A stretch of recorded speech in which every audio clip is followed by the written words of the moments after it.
देश भर में धूमधाम से मनाया जा रहा है होली का त्योहार। लोग एक दूसरे को रंग गुलाल लगाकर दे रहे हैं होली की शुभकामनाएं। पीएम मोदी ने देशवासियों को दी होली की शुभकामनाएं। आपसी प्रेम, स्नेह और भाईचारे का प्रतीक बताया। कहा कि सभी के जीवन में खुशियों का हर रंग लेकर आए होली। उत्तर प्रदेश के मथुरा में धूमधाम से खेली जा रही है होली। भक्ति भाव से सराबोर होकर लोग मना रहे हैं उत्सव। उत्तर प्रदेश के वृंदावन में होली के जश्न में डूबे लोग धूमधाम से मनाया त्योहार। वृंदावन के बांके बिहारी मंदिर में देश भर से जुटे श्रद्धालु रंग गुलाल उड़ाकर मना रहे हैं होली का त्योहार। उत्तर प्रदेश के वाराणसी में गंगा घाट पर मनाई जा रही है होली। गीत गाकर लोग मना रहे हैं त्योहार। उज्जैन के महाकाल मंदिर में भी मनाया जा रहा है होली का त्योहार। भगवान महाकाल की सुबह के वक्त हुई विशेष भस्म आरती। एमपी के उज्जैन में अनोखी होली। महाकाल का रूप लेकर कलाकारों ने लोगों के साथ होली खेली। हरिद्वार के पतंजलि आश्रम में धूमधाम से खेली जा रही है होली। योग गुरु स्वामी रामदेव ने लोगों पर बरसाए फूल। कोलकाता में सुबह से ही होली की शुरुआत। बच्चे जमकर खेल रहे हैं रंग गुलाल। जम्मू कश्मीर के पुंछ में युवाओं ने भारतीय सेना की दुर्गा बटालियन के साथ होली का उत्सव मनाया। एक दूसरे को लगाया रंग और गुलाल। जम्मू कश्मीर में सीमा सुरक्षा बल के जवानों ने गजसू से इलाके में अंतर्राष्ट्रीय सीमा पर होली मनाई। जमकर उड़े रंग और गुलाल। हिमाचल प्रदेश के कुल्लू में भी धूमधाम से लोगों ने खेली होली। मस्ती में सराबोर नजर आए लोग। गुजरात के अहमदाबाद में भी जमकर मनाया जा रहा है होली का त्योहार। एक दूसरे को रंग और गुलाल लगाते लोग नजर आए। दिल्ली के बीजेपी दफ्तर में पार्टी कार्यकर्ताओं ने गुरुवार को मनाई होली। जमकर उड़े रंग गुलाल। दिल्ली साहित्य कला अकादमी में होली के मौके पर भव्य कार्यक्रम का आयोजन किया गया। दिल्ली के डिप्टी से मनीष सिसोदिया भी पहुंचे। मनीष सिसोदिया होली के रंग में डूबे नजर आए। ढोल बजाकर कलाकारों का जोश बढ़ाया। छत्तीसगढ़ के मुख्यमंत्री भूपेश बघेल होली मिलन समारोह में शामिल हुए। रायपुर में हुआ कार्यक्रम।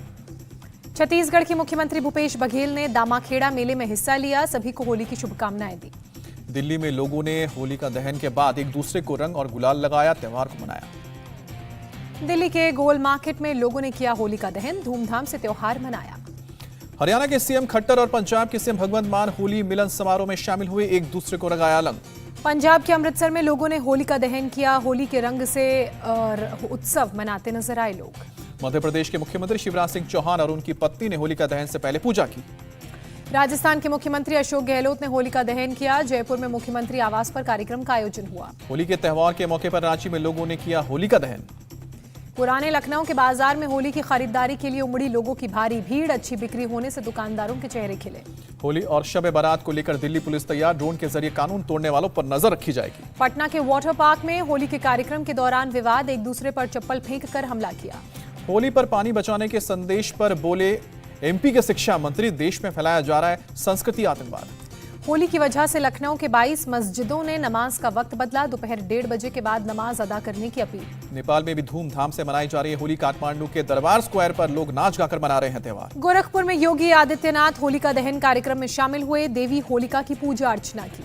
योगी आदित्यनाथ पहला शोभा यात्रा में भी शामिल हुए। लोगों के साथ खेली फूलों की होली।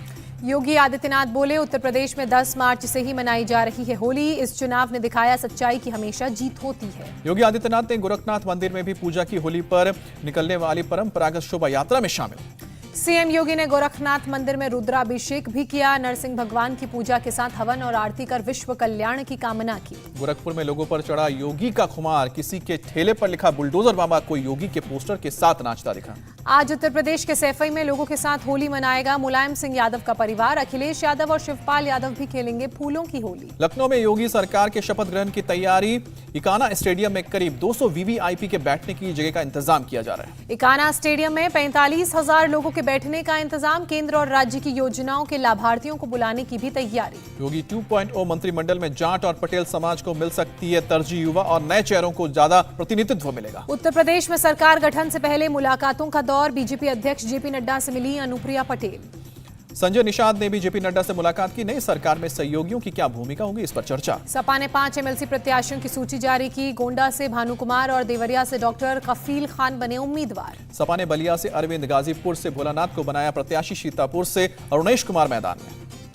दिल्ली की तरह पंजाब से भ्रष्टाचार मिटाएगी आम आदमी पार्टी। अरविंद केजरीवाल बोले, 23 मार्च को भगवंत मान जारी करेंगे हेल्पलाइन नंबर। केजरीवाल की पंजाब की जनता से अपील, जब कोई रिश्वत मांगे तो इनकार मत करो, रिकॉर्ड करके व्हाट्सएप नंबर पर भेज दो। भगवंत मान ने कहा, व्हाट्सएप के जरिए लोग शिकायत कर सकेंगे। रिश्वत लेने वालों पर एक्शन लेगी सरकार।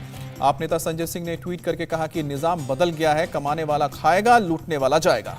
अकाली दल प्रमुख सुखबीर सिंह बादल ने हार की नैतिक जिम्मेदारी लेते हुए पार्टी अध्यक्ष पद से इस्तीफे की पेशकश की। सभी जिला अध्यक्षों ने ठुकराया। संसद सत्र के कारण मणिपुर के मुख्यमंत्री की घोषणा में देरी, विश्वजीत सिंह का बयान। कांग्रेस G23 गुट के नेता गुलाम नबी आजाद आज पार्टी अध्यक्ष सोनिया गांधी से करेंगे मुलाकात। सोनिया गांधी के आवास पर होगी ये मुलाकात। दिल्ली में गुरुवार को भी गुलाम नबी आजाद के घर हुई G23 नेताओं की बैठक। कपिल सिब्बल, भूपेंद्र सिंह हुड्डा और आनंद शर्मा मीटिंग में शामिल हुए। G23 के नेताओं पर बरसे अधीर रंजन चौधरी, कहा इनके इरादे ठीक हैं तो सोनिया गांधी से क्यों बात नहीं करते। अधीर रंजन बोले कि G23 के नेता पार्टी विरोधी बयानबाजी कर रहे हैं। पार्टी में उतार चढ़ाव होते रहता है। छत्तीसगढ़ के स्वास्थ्य मंत्री TS सिंहदेव ने कपिल सिब्बल को हटाने की मांग की। कहा सिब्बल का बयान अपमानजनक। एमसीडी चुनाव को लेकर सुप्रीम कोर्ट पहुंची आम आदमी पार्टी। केंद्र के हस्तक्षेप के बिना स्वतंत्र और निष्पक्ष चुनाव कराने की मांग की। पूर्व सीएम प्रकाश सिंह बादल ने छोड़ी सरकारी पेंशन। कहा इस पैसे को लोगों की भलाई में लगाए पंजाब सरकार। पीएम मोदी आज मलयालम अखबार मातृभूमि के शताब्दी कार्यक्रम में शामिल होंगे। वीडियो कॉन्फ्रेंसिंग के जरिए जुड़ेंगे। 21 मार्च को भारत ऑस्ट्रेलिया का वर्चुअल समिट। पीएम मोदी और स्कॉट मॉरिसन दूसरी बार वर्चुअली करेंगे बातचीत। 19 मार्च को 2 दिन के दौरे पर जापान के पीएम आएंगे Bharat. 14 India Japan annual summit में हिस्सा लेंगे। पीएम मोदी ने दक्षिण कोरिया के राष्ट्रपति से बात की। विशेष रणनीतिक साझेदारी को प्रगाढ़ बनाने पर जताई सहमति। प्रधानमंत्री मोदी ने भावी आईएएस को दिए टिप्स। कहा कि फाइल और फील्ड में अंतर समझिए।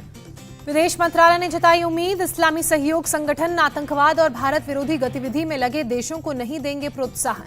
आर्थिक संकट में फंसे श्रीलंका को भारत से मिली मदद। $1 अरब देने की क्रेडिट लाइन पर हस्ताक्षर। श्रीलंका को आर्थिक मदद देने के बाद बोले विदेश मंत्री, सबसे पहले पड़ोसी भारत श्रीलंका के साथ खड़ा है। गृह मंत्री अमित शाह ने कहा कि देश को नशा मुक्त बनाने के लिए मोदी सरकार प्रतिबद्ध।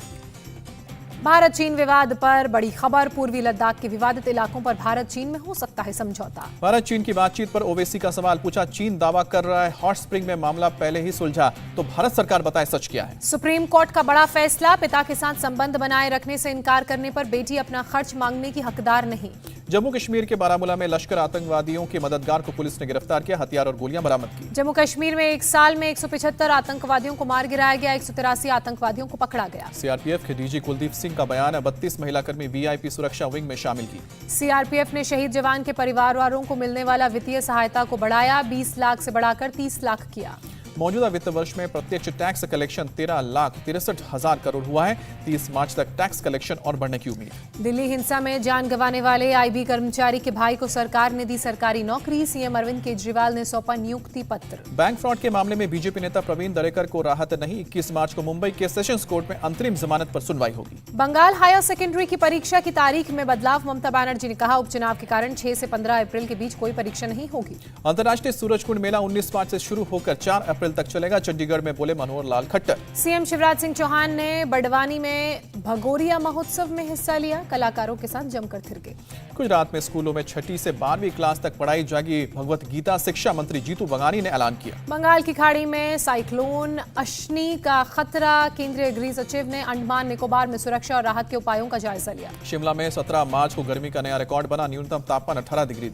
छत्तीसगढ़ के रायगढ़ में हाथी का कहर। हाथी ने 2 महिलाओं को कुचलकर मार डाला। चंडीगढ़ के कपड़ा व्यापारी इंद्रपाल महाजन पर मनी लॉन्ड्रिंग का केस दर्ज हुआ। पुरानी करेंसी को नई करेंसी में बदलने का आरोप। मुंबई के पास दिंडोशी में पुलिस ने 2 ड्रग्स तस्कर को पकड़ा। 1.5 करोड़ की ड्रग्स बरामद की।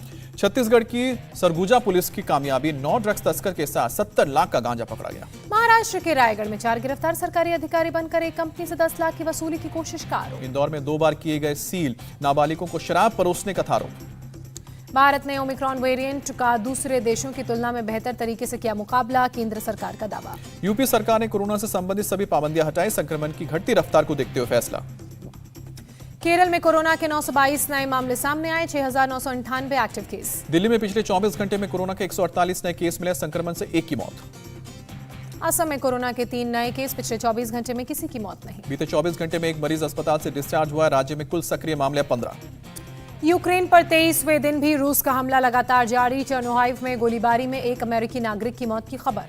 रूसी बमबारी से चर्नोहाइव में एक परिवार के 5 लोगों की जान गई। मरने वालों में 3 बच्चे भी शामिल। कीव में रूस के रॉकेट अटैक से 1 की मौत, 3 घायल। एक अपार्टमेंट में भी लगी आग। खार्किव में रूसी शेलिंग में 21 नागरिकों की जान गई, कम से कम 25 लोग घायल हुए। खार्किव के कई इलाकों से उठता दिखा धुआं, लोगों को हुई परेशानी। रूसी शेलिंग और एयर स्ट्राइक्स में मारियापोल शहर तबाह हुआ, शहर के डिप्टी मेयर ने जानकारी दी। रूसी एयर स्ट्राइक से मारियापोल का थिएटर तबाह, बेसमेंट में ली थी सैकड़ों लोगों ने शरण। मारियापोल के ड्रामा थिएटर के बाहर बड़े अक्षरों में लिखा था चिल्ड्रन, फिर भी रूसी आर्मी ने किए हवाई हमले। यूक्रेन की सेना का दावा, 22 दिनों में मारे गए रूस के 14,000 सैनिक, 444 टैंकों को तबाह किया। यूक्रेन ने रूस के 86 एयरक्राफ्ट नष्ट के 108 हेलीकॉप्टर ध्वस्त किए। माइकोलिव में रूस का हेलीकॉप्टर तबाह, यूक्रेनी सेना ने KA-52 हेलीकॉप्टर को मार गिराया। रूसी फौज पर कहर बनकर टूट रहे हैं टर्की के TB2 ड्रोन, जंग 3 हफ्ते तक खींचने में इन ड्रोन का अहम रोल। अमेरिकी राष्ट्रपति जो बाइडेन की आज चीन के राष्ट्रपति शी जिनपिंग से फोन पर होगी बात, यूक्रेन रूस युद्ध समेत कई मुद्दों पर होगी चर्चा। अमेरिकी राष्ट्रपति जो बाइडेन का पुतिन पर फिर तीखा प्रहार, पुतिन को बताया हत्यारा, तानाशाह और ठग। व्हाइट हाउस की प्रेस सेक्रेटरी जेन साकी का बयान, कहा रूस यूक्रेन युद्ध वैसे नहीं चल रहा जैसे पुतिन ने सोचा था। अमेरिकी संसद के निचले सदन में रूस और बेलारूस के खिलाफ बिल पास हुआ है, दोनों देशों से व्यापारिक रिश्ते खत्म करेगा अमेरिका। यूक्रेन के राष्ट्रपति ने मेलिटोपोल के मेयर को सम्मानित किया, रूसी सैनिकों की कैद से हुए आजाद। कीव के अस्पताल में पहुंचे जेलेंस्की, घायल जवानों से मुलाकात की। इमरजेंसी वर्कर्स से भी मिले जेलेंस्की, मेडल से नवाजने का दिया आश्वासन। राष्ट्रपति जेलेंस्की का आरोप, जर्मनी ने अर्थव्यवस्था को तवज्जो दी, रूस पर नहीं लगाए कड़े प्रतिबंध। रूस ने यूएन कोर्ट के आदेश को मानने से इनकार किया, अदालत ने यूक्रेन पर तुरंत हमला रोकने का आदेश दिया था। बमबारी से तबाह हुए मारियापोल में लोग सर्द और अंधेरे बेसमेंट में रहने को मजबूर, लोगों को पलायन के लिए नहीं मिल रहा है सेफ कॉरिडोर। रूसी विदेश मंत्री का दावा, 33,000 से ज्यादा नागरिकों को मारियापोल से निकाला गया। कीव में 20 सरोगेट बेबीज को बचाने में जुटी है नर्स, अस्पताल के बेसमेंट में बच्चों के लिए बनाया गया है शेल्टर। स्लोवाकिया के रक्षा मंत्री का बयान, यूक्रेन को दिया जाएगा S-300 air defence missile system. Ukraine के लीव पहुंचे टर्की के विदेश मंत्री, यूक्रेन के विदेश मंत्री से मुलाकात हुई। नॉर्वे में नाटो का सैन्य अभ्यास, फ्रांस, स्पेन और पोलैंड की सेना ले रही है हिस्सा। नाटो ने साफ किया है कि सैन्य अभ्यास का मकसद रूस यूक्रेन युद्ध से कुछ भी लेना नहीं है। यूक्रेन के लोगों का पलायन जारी, अब तक 30 लाख लोगों ने ली पड़ोसी देशों में शरण। पोलैंड में करीब 20 लाख यूक्रेनी लोगों ने शरण ली और कल करीब 60,000 लोग पहुंचे। रूस यूरोपियन मार्स मिशन रद्द, यूरोपियन स्पेस एजेंसी के मुताबिक यूक्रेन पर रूसी हमले की वजह से रद्द हुआ मिशन। यूक्रेन से अभी 15 से 20 भारतीय निकलना चाहते हैं, विदेश मंत्रालय ने जानकारी दी, बताया कि जितना संभव हो पाएगा सहायता की जाएगी। यूक्रेन में घायल हुए हरजोत सिंह से रक्षा राज्य मंत्री अजय भट्ट ने की मुलाकात, दिल्ली के आर्मी बेस अस्पताल में चल रहा है नवजोत का इलाज। जापान में भूकंप के बाद टूटी वाटर सप्लाई, पीने के पानी के लिए लोगों को सड़कों पर उतरना पड़ा। भारतीय मूल के डॉक्टर आशीष झा बनाए गए व्हाइट हाउस के नए कोविड-19 रिस्पांस कोऑर्डिनेटर, राष्ट्रपति जो बाइडेन ने किया ऐलान। अमेरिका के मिसौरी में शूट आउट, एक पुलिस ऑफिसर और एक हमलावर की जान गई। पाकिस्तान का मिसाइल टेस्ट रहा फेल, लक्ष्य से पहले ही गिरी मिसाइल, टेस्ट पर पाकिस्तान की चुप्पी। जो बाइडेन की फिसली जुबान, कमला हैरिस को कह दिया फर्स्ट लेडी, तुरंत अपनी गलती वापस। जापान की राजकुमारी आइको को सौंपी गई नई जिम्मेदारी, राजकुमारी ने लोगों के करीब रहने का दिया भरोसा। चीन के जिलिन प्रांत में बड़े पैमाने पर हो रही है कोरोना टेस्टिंग, आइसोलेशन की सुविधा भी तेजी से की जा रही तैयार। मूडीज ने भारत की जीडीपी का आंकलन घटाया, 2022 में भारत की ग्रोथ रेट का अनुमान 9.5% से घटाकर 9.1% किया गया। सोने और चांदी की कीमत में बढ़त दर्ज, सोना प्रति 10 ग्राम 249 रुपए हुआ महंगा। यूपी में 1 अप्रैल से होगी गेहूं की खरीद, सरकार ने 2015 रुपए प्रति क्विंटल कीमत तय की। इंग्लैंड ने वेस्टइंडीज के खिलाफ दूसरे दिन 507 रन बनाकर घोषित की पहली पारी, स्टंप्स तक वेस्टइंडीज ने 1 विकेट खोकर 35 रन बनाए। इंग्लैंड की तरफ से कप्तान जो रूट ने 153 रन बनाए, बेन स्टोक्स ने धमाकेदार अंदाज में लगाया शतक, लॉरेंस ने 91 रनों की पारी खेली। स्टोक्स ने 128 गेंदों में ताबड़तोड़ 120 रन बनाए। अपनी पारी के दौरान स्टोक्स ने 11 चौके और 6 गगनचुंबी छक्के लगाए। साउथ अफ्रीका और बांग्लादेश के बीच पहला वनडे आज सेंचुरियन में खेला जाएगा, 3 मैचों की सीरीज का पहला मुकाबला। महिला विश्व कप में साउथ अफ्रीका की लगातार चौथी जीत, न्यूजीलैंड को 2 विकेट से शिकस्त। न्यूजीलैंड ने जीत के लिए दिया था 229 रनों का लक्ष्य, साउथ अफ्रीका ने 3 गेंद रहते 8 विकेट खोकर जीत हासिल की। पाकिस्तान ने ऑस्ट्रेलिया के खिलाफ वनडे और T20 सीरीज के लिए किया टीम का ऐलान, आसिफ अफरीदी, मोहम्मद हारिस शामिल, पूर्व कप्तान सरफराज अहमद और इमाद वसीम बाहर। ऑल इंग्लैंड चैंपियनशिप में भारतीय शटलर लक्ष्य सेन की बड़ी जीत, दुनिया के तीसरे नंबर के खिलाड़ी एंटोन एंडरसन को सीधे सेटों में मात दी। ऑल इंग्लैंड चैंपियनशिप के दूसरे राउंड में PV सिंधु हारी, साइना नेहवाल भी जापान की यामुनागुची से हारी। FIH प्रो लीग के डबल हेडर मुकाबले में भारतीय महिला टीम और नीदरलैंड्स की भिड़ंत, 8 और 9 अप्रैल को मैच खेले जाएंगे। धोनी ने अपने जर्सी नंबर 7 का खोला राज, कहा कि 7 जुलाई को उनका जन्मदिन। दिल्ली कैपिटल्स के रोवमैन पॉवेल ने अभ्यास सेशन में लिया हिस्सा। पॉवेल ने की ऋषभ पंत और दिल्ली कैपिटल्स टीम की तारीफ। कहा, दिल्ली कैपिटल्स कैंप में बहुत अच्छा लगा। यूयो टेस्ट में फेल होने के बाद पृथ्वी शॉ का छलका दर्द। कहा कि इस कंडीशन में लोग जज ना करें। कुमार संगकारा को आईपीएल में राजस्थान रॉयल्स से बेहतर प्रदर्शन की उम्मीद। कहा, जोरदार वापसी कर सकती है राजस्थान रॉयल्स। आईसीसी महिला वर्ल्ड कप में भारत का अगला मुकाबला ऑस्ट्रेलिया के खिलाफ 19 मार्च को मैच। रणजी ट्रॉफी का नॉकआउट मुकाबला 30 मई से होगा शुरू। मध्य प्रदेश, बंगाल, कर्नाटक, मुंबई, उत्तराखंड, पंजाब, उत्तर प्रदेश और झारखंड आखिरी 8 में शामिल। खराब पिच को लेकर पीसीबी पर भड़के आकिब जागेवेद। कहा कि पीसीबी भारत के पिच क्यूरेटर्स से मदद ले। ग्रैंड मास्टर प्रगानंथा रमेशा बाबू सम्मानित। सनकारा अवार्ड से किया गया सम्मानित। इंडिया टीवी हर वक्त हर जगह डाउनलोड करने के लिए सर्च करें India TV news Google play store या ऐप स्टोर पर।